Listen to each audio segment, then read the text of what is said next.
play was workshopped at a conference in the States, and the people hearing it, a lot of them didn't even know where New Zealand was, and they said that the story took them into another world.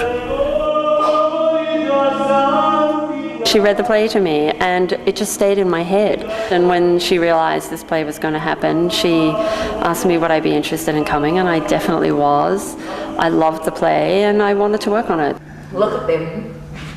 Today, a whole day is the vultures gathering, circling, waiting. How does that make you feel? Do you ever look in the mirror?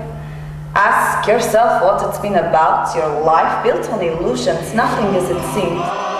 It's probably one of the best working collaborations I've ever had as a director. Firstly, her presence in the process.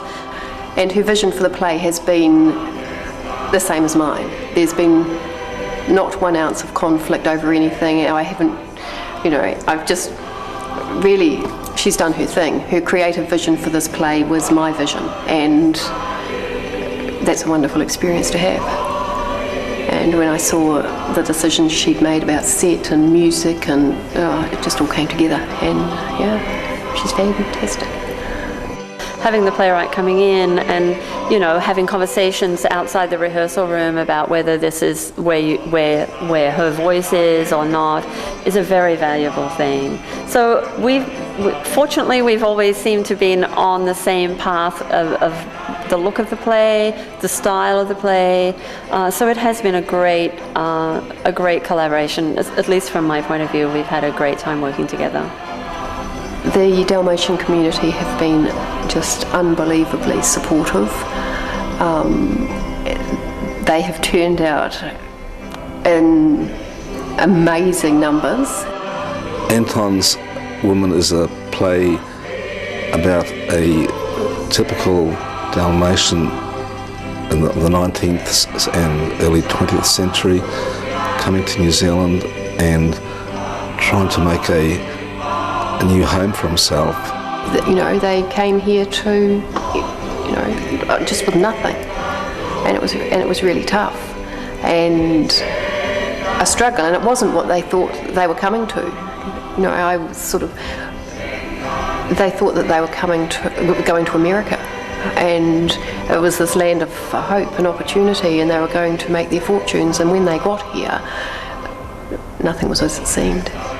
But when they came to New Zealand, they had no knowledge of English, and the only work they could do was something like gum digging, but there was no accommodation there, so they had to live in sack shanties, no earthen floors, and where the rain came in, and there was no way they could bring a wife and family to such a situation.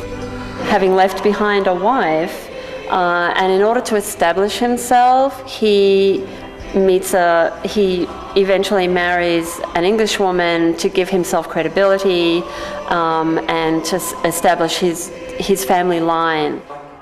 All nobody, nothing, eh? Are you sure you weren't at that boarding house? Look, woman, if I say no, I mean no. You always go there. I do not. People see I you. do not. People talk. Stop this. Stop! And it focuses on the four women that influence his life. The woman he leaves behind in Dalmatia, a Maori woman he meets on the gum fields, the English woman he marries, and then a younger woman he sends from the homeland and brings to New Zealand as a proxy bride and marries off to his son. The property was normally left to a son. A small portion may go to the daughters, but very little.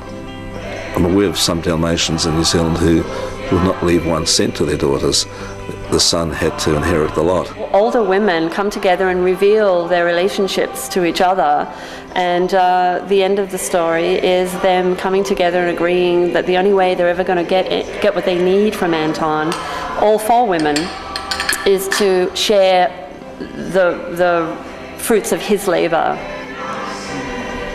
I think the themes of this play are passion, need, loss, the coming together of kindred spirits, And, you know, on a larger scale, the idea of the immigrant experience and how that affects people. Loss, love. Somebody told me once that all plays should be about love. And loss, really, and a loss of culture, a loss of family, a loss of feeling that you belong. Loss of the homeland, of what you've known, and striving to become accepted and be part of a local community, be treated like everybody else, and not as a foreigner, I suppose. You know what I've been thinking? I want to buy a farm. A farm? Yes. When? As soon as I have the money. How do you intend doing that? Gonna work harder. Save! A couple of delis have already done it. Now what? Bought some land, started planting things, growing stuff. Whatever you say. For us, Isabel, for us, for our boys. And then I'm gonna buy me some boats. Boats? Fishing boats. Catch fresh fish. Wrap it up in the weekly news and And what? give it to the neighbors!